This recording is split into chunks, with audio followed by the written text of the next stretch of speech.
Sterling, you said when we asked what you've done for work, you started off being a male companion. Okay, so walk us through that. Meaning, women were paying you to kind of be the man in their life. Yeah, it's actually really, really high earning women. That's too. what I assumed. Like multi-millionaires. Of course. Paying me. So what was your experience with very wealthy women paying you to be a companion? And then go deeper there, meaning, are they even attractive? Would you actually hit it if they weren't paying you? Like, walk us through that. I don't know if there's anybody, I don't know anybody that's getting paid by women to do anything like that. So what your story is very unique. So I'd love to hear it. Yeah, what you found is that a lot of these women are very, very lonely. So imagine, okay, women in their mid-30s, generally, earning, multiple six figures and up. Mid-30s? Yeah. So I went directly to, like, woman who's 60 years old. Nope. I don't know why I did that. Nope, mid-30s. Mid-30s? Yep. Okay. And did you guys also go older women, or where'd you go mentally when you said he was a companion? I knew he was going to say that. I thought mid-30s would be accurate, too. I thought that, yeah.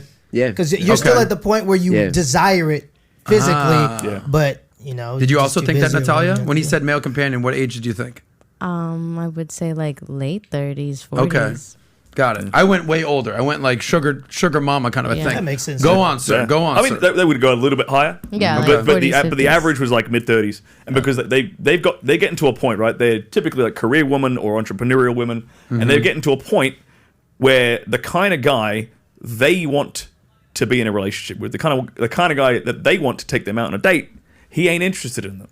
Of course. That's basically their peer. And do they understand why he's not interested? Did they elaborate on that? No, I don't think they do. They don't. But they understand that they can't get him, and so I'm there to fill in that fantasy. Is it because of their age? Is it because of their looks? Is it because of the concept of hypergamy? That, like, if you're making $250,000 or $500,000 a year as a woman, you're only going to mess with a guy that makes equal to you or more than you.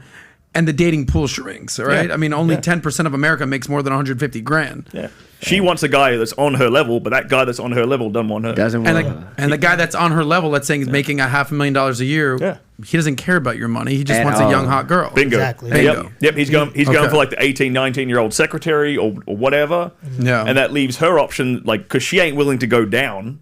Yeah, right? She's not... and go down financially, right? So she's like, let me clarify that. They're willing to go down, just not financially. Right. So she's like, okay, well, they still have this craving, this urge, this desire, this need for that companionship and that love. They want to feel beautiful again. Of course. They want to feel like they did when they were 20. Yeah. And so I come in, I fulfill that role.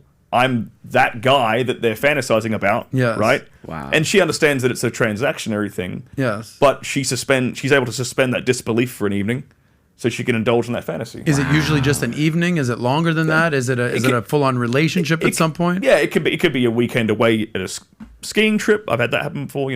They've taken me to New Zealand and we go on a skiing trip together for a whole weekend, or it'll be a kind of a relationship over several times. They take you to New Zealand. Yeah. So you're a sugar mine is getting baby. blown over here. You're a sugar baby. Yeah, basically. Yeah. Like at that time. I did that for And do like they 4 years. always expect sex?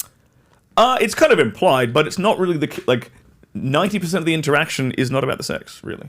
It's mostly like whining and dining them at dinner, having conversation, asking them questions, being genuinely curious, being present about them, being present, right? But they pay the bill? Yeah, they pay the bill. Oh my god. So when dinner comes, we could stay here all day long. Makes sense. Bill comes. I'm very clear to gentlemen out there. Like, listen, anything to do with going out, dinner, drinks, you have to pay the bill. I agree. Okay? I agree. Okay. Unless you're in a circumstance like this. A very unique circumstance. Does that ever break the fantasy? Does that ever kind of like... Not really. Or do they know before they even get that? They know beforehand. Okay. And it's all, and one of the big things I kind of picked up on, because I was doing this when I was like 25 till I was like 29. Wow. That was kind of my age gap when I was doing it. And what I really clocked onto really quickly was that I had to be super aware of not overreacting to the price of things on the menu. Like, I'm like... Especially when you're mid-20s when you didn't have a lot of money, you're saying? Yeah, bingo. So I didn't have the money I have now.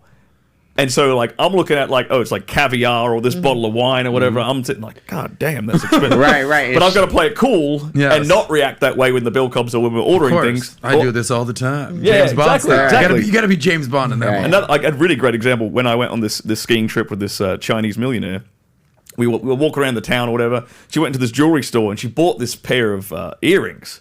And the pair of earrings cost like twice as much as she'd paid me for the entire weekend. Wow.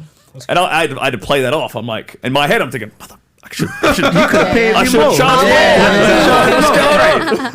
And how do you negotiate the rate with these women? I mean, we in Australia, this sort of thing's legal or decriminalized, I should say. So we have like forums where we can advertise our rates and our services and things. And, Wow. And for like longer trips, you sort of negotiate a price with the client.